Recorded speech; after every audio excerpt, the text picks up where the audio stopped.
Start.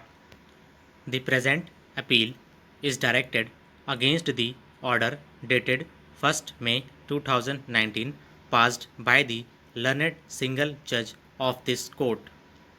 Some facts required to be noticed for deciding this appeal are that the appellant was appointed to the post of senior accountant with the respondent company on 9th June 2011. His last drawn salary was rupees 24,000 per month. The services of the appellant were terminated by the respondent on 16th June 2012 without any notice or inquiry, and even the salary for the month of June 2012 was not paid. It is also the case of the appellant that the termination was oral in nature.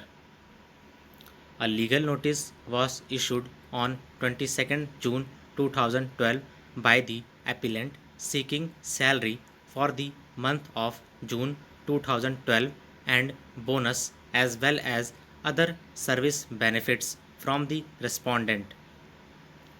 Pursuant to conciliation proceedings having failed, a failure report was sent by the Labour Department of Government of National Capital Territory of Delhi on 7th November 2012, and the appellant was advised to file his claim raising on industrial dispute before the appropriate labour court. Industrial dispute was raised by the appellant on 17th January 2012, and award was passed on 2nd August 2014, wherein it was held that the appellant had failed to prove that he was a workman within the definition of Section 2S of the Industrial Disputes Act 1947, and thus was not entitled to any relief. This award was assailed before the learned single judge of this court by filing a writ petition being WPC 82. Upon completion of pleadings and after hearing, the learned single judge dismissed the writ petition and upheld the findings of the Labour Court. Mr. Sarfaraj Khan, learned counsel for the appellant, submits that the Labour Court, as also the learned single judge, has erred in not taking into consideration the evidence by which the appellant had proved that he would be covered under the definition of workman under Section 2S of the Industrial Disputes Act 1947. Learned counsel contends that the nature of duties performed by the appellant were that of a workman, and they were not managerial or administrative in nature.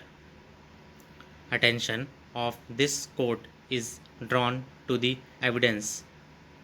Learned single judge also took into account that there was no cross examination at all with respect to the assertions made in para 3 of the affidavit of MW1.